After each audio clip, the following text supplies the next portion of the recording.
Kabeh se ya ka lo ka khom tha ha ka lo tak zet zet ta jawan na ka lo lu ka sai le ni ka lo me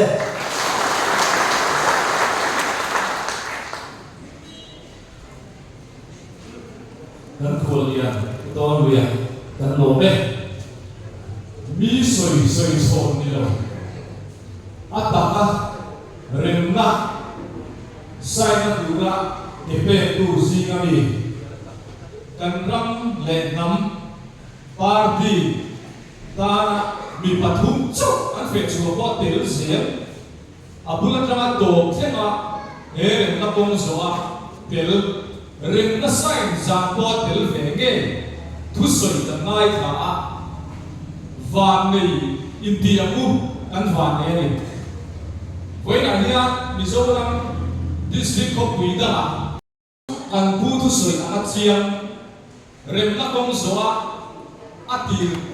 phata tama tel tuan chuak ko zo lai district ni puite hian ni puite kan van nei tam set ta dam reng se ti kan du saka kan tong trai na ani duna chuan zai tu win la ro moi zo ka mun ven so ma ani sai zo hian so mo mai ro win MLF Jaya Water Sapangin, tu soal turin, pulang di vela cangku, CS dan soal dia, kalau di sekolah saya silat banget.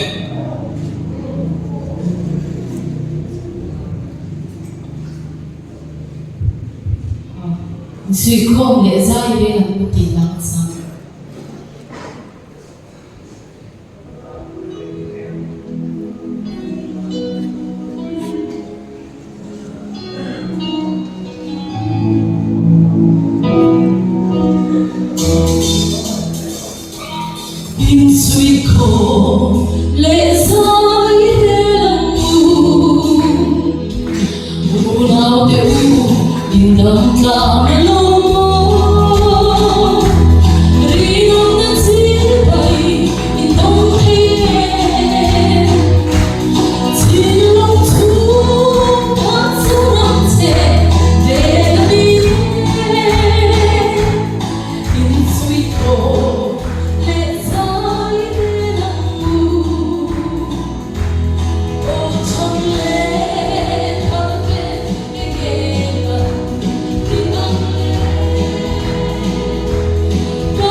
Nan bui tôi sắp hết lễ của họ lắm này sẽ ai được ăn được về em.